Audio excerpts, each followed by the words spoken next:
अगर आपको बहुत कम समय में एक बेहतर लीडर बनना है तो राज शमानी क्लिप्स चैनल को सब्सक्राइब कर लो। अगर कोई बहुत हाई प्रोफाइल केस होता है और वहाँ पे अक्यूज्ड बहुत हाई प्रोफाइल है, या तो बहुत पैसे वाले हैं, या बहुत पॉलिटिकली कनेक्टेड है, या बहुत फेमस है, जो भी है, उस केस में क्या दिक्कतें आती है? दिक्कत ये आती है, जो इन्वेस्टिगेशन टीम है उन पे प्रेशर रहता है, पॉलिटिकल प्रेशर होता है, फिर बहुत सारी चीज़ें दबाने की कोशिश होती है। Give me an example. Witness पे इतनी प्रॉब्लम होती है, मतलब विटनेस खुद होती है इसमें, गर्ल हर सेल्फ और मे बी हर फ्रेंड्स जिनके साथ, मतलब इस केस में जिनका मैंने बताया उनकी दोस्त थी, ऐसे हर केस में होता है और दबाव बनाया जाता है पूरा कि विड्रॉ किया जाए या स्टेटमेंट ना दी जाए या विटनेस ना दी जाए। क्या गिव मी एन एग्जांपल। बहुत सारे हमारे पास, हमने प्रोटेक्शन दिला रखी है। प्रोटेक्शन मतलब उड़ाने की बात होती है कि मार देंगे, उड़ा देंगे, और मारते हैं। It's very common. ये जो मर्डर करवा दिया। हाँ, सीधा अभी हमारे पास एक केस है जिसमें लड़की को, she was a YouTuber in fact, उसको रेप करके मार दिया और अभी उसकी सिस्टर को थ्रेट्स आ रहे हैं। उसने मुझे, आपको मैं रिकॉर्डिंग भी सुना सकती, मतलब रेगुलर मुझे कॉल करती है, दीदी आज थ्रेट कॉल आई कि विटनेस पे नहीं जाना। हालांकि उनकी विटनेस बहुत ज़्यादा काउंट नहीं करेगी बिकॉज उनकी सिस्टर के साथ हुआ, वो नहीं थी वहाँ। बट ये लोग कोर्ट जाएंगे तो, अगर कोर्ट नहीं जाएंगे तो कमज़ोर हो जाएगा case, you know, somewhere they will say कि वो घर से कितने बजे निकली थी, तो it will all lead to the thing. तो हमने उनको सिक्योरिटी दिलाई। ऐसे मेरे बहुत सारे केसेस में हमने गनर्स दिला रखे हैं, सिक्योरिटी दिला रखे हैं, क्योंकि थ्रेट्स आते हैं और मार दिया जाता है।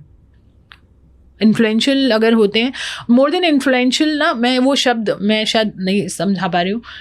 हाई प्रोफाइल भी नहीं, मनी भी नहीं, डेंजरस। कई गुंडे होते हैं ना जिनका ईगो, जैसे ये जो जिनकी मैं बात बता रही हूँ, वो इन्फ्लुएंशियल नहीं है। जो जयपुर में जिसने इस लड़की के साथ ये किया, वो उसने ईगो में किया, बस गुंडागर्दी कि मेरे खिलाफ कैसे बोल दिया, अब मैं इसको सबक सिखाऊंगा।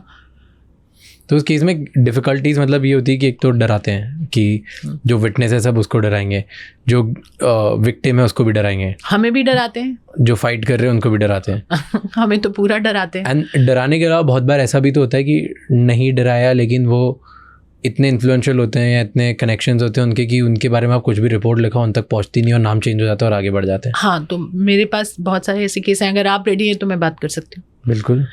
तो एक बाबा का केस आया था मेरे पास हरिद्वार से। वो बच्ची आदिवासी थी और वो बाबा के आश्रम में ही रहती थी। बाबा बहुत बड़े बाबा हैं इस कंट्री के, वो आश्रम चलाते हैं और उनके बहुत सारे फॉलोअर्स हैं।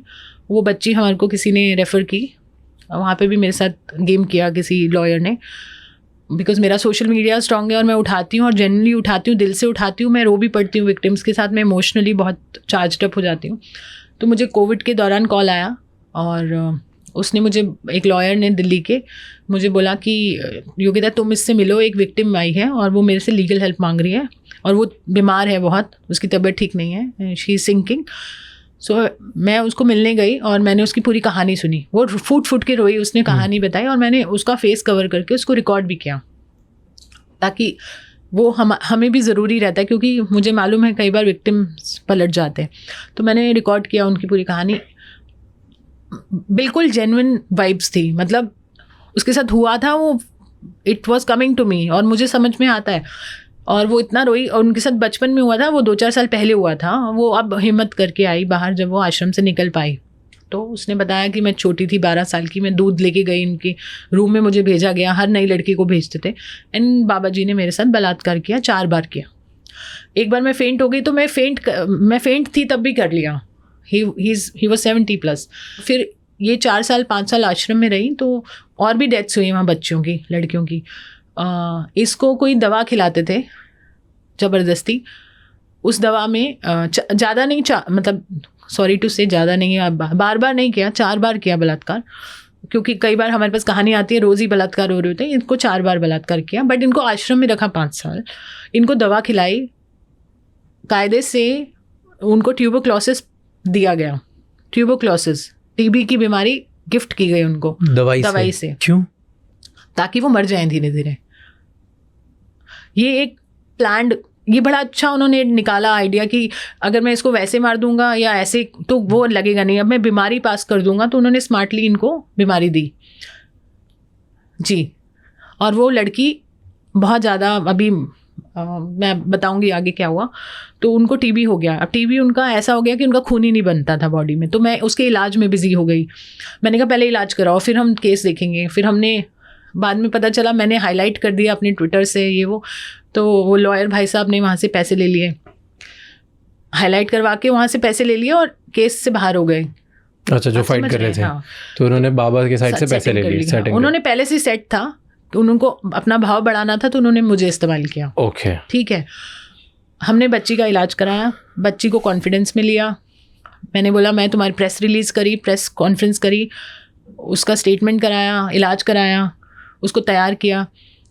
और अब क्योंकि मैंने उसको हाईलाइट कर दिया था, और दिल्ली में बहुत सारे टाउट्स, पॉलिटिकल टाउट्स हैं जो आजकल बड़ी बड़ी पार्टीज़ में बड़े बड़े नेता बन गए हैं। अभी एक हैं, वो आए, उन्होंने मुझे रीच आउट किया कि इस बच्ची का मैं सॉर्ट आउट कराता हूँ, आप मुझे हैंड ओवर। मेरे को लगा शायद सच में मदद करना चाहते हैं। वो भी बाबा के टाउट निकले। उन्होंने मुझसे नंबर लिया इस एवज में कि मैं मदद करूँगा, और उन्होंने बच्ची को नंबर लेके सेट किया और खुद भी पैसे खाए, उसको भी बच्ची को भी खिलवा दिए। बच्ची ने केस वापस विड्रॉ कर लिया, वो मेरे से टच में नहीं है। आज मुझे पता चलता है कि वो जेल में है, कि बाबा ने उसको किसी और केस में फंसा के उस बच्ची को ही, अब तो वो 25-26 साल की होंगी, उनको जेल में डाल दिया। बाबा ने उस बच्ची को फंसा जेल में डाल दिया ताकि वो बाहर ही ना आए। और वो वैसे भी वो फिजिकली बहुत बीमार थी, तो मुझे नहीं पता अभी उनका क्या स्टेटस है। I always want to help her. तो ये कहानियाँ सच हैं और ये मेरे साथ होती हैं। और बाबा ने मुझे constant threats through lot of people, वो मैंने बताया ना, वो पॉलिटिकल टाउट्स आते थे, बड़े बड़े लीडर हैं वो, जिनका मैं नाम ले रही हूँ, ये लोग एग्जिस्ट करते हैं और ऐसा होता है, और ये लोग सब उस चीज़ का फ़ायदा उठाते हैं, सिस्टम हमारा, अनफॉर्चुनेटली। बट यहाँ विक्टिम को मैं क्या ही बोलूँ, आई डोंट नो आप इसको कितना दिखा पाओगे। मुझे कोई ऑब्जेक्शन नहीं। आपको डर नहीं लगता?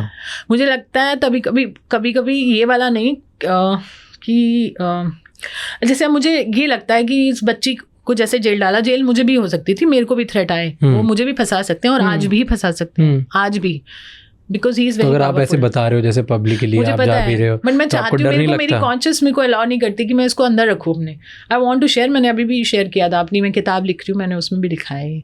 तो मुझे मेरे, तो आपको डर नहीं लगता? आपका सोर्स ऑफ स्ट्रेंथ क्या है? मेरा सोर्स ऑफ स्ट्रेंथ सच है। कभी ऐसा नहीं लगता कि जेल जाना है तो कोई नहीं, जेल में काम कर लेंगे, जेल में बहुत रिफॉर्म्स के काम ज़रूरी हैं, वहाँ पे वुमेन इश्यूज बहुत हैं, तो ज़्यादा से ज़्यादा जेल है। देखो, ज़िंदगी किसी के हाथ में नहीं है। मुझे इतना पता है कि वैसे भी हमने कोविड में, मैंने बहुत दोस्तों को खोया, उससे मुझे समझ में आया, वो बहुत प्रिकॉशन से चलता था। He was a lawyer, he used to help me with my cases. वो इतना स्वीट था, वो मतलब वो एक चींटी से भी डर जाता था, मतलब उसने इतना प्रिकॉशन लिया, ये नहीं करना वो नहीं करना, बट कोविड में उनकी जान चली गई। तो हम सोचते थे वो इतना प्रिकॉशन लेते थे, तो मैंने तब से सोच लिया कि डेथ आपके हाथ में है नहीं। आपके पास 10 अटैक हो जाएंगे और आपके पास 1 अटैक हो जाएगा। आप वैसे भी, I have lost so many friends of late कि मेरा वो डर खत्म हो गया मौत से। मुझे लगता है वो तो वैसे भी आ जाएगी, वो वैसे भी आ सकती है, तो इट डजेंट मैटर। अब रही बात जेल की, जेल इज़ अनदर फियर, और उसके अलावा तो कोई कुछ नहीं कर सकता, राइट? तो जेल का है तो जेल में काम कर लेंगे कोई। थैंक यू सो मच ये क्लिप एंड तक देखने के लिए। मेरा नाम राज शमानी है और यहाँ पर हम बहुत सारे नॉलेजेबल इंसाइटफुल क्लिप्स ला के रहते हैं आपके लिए।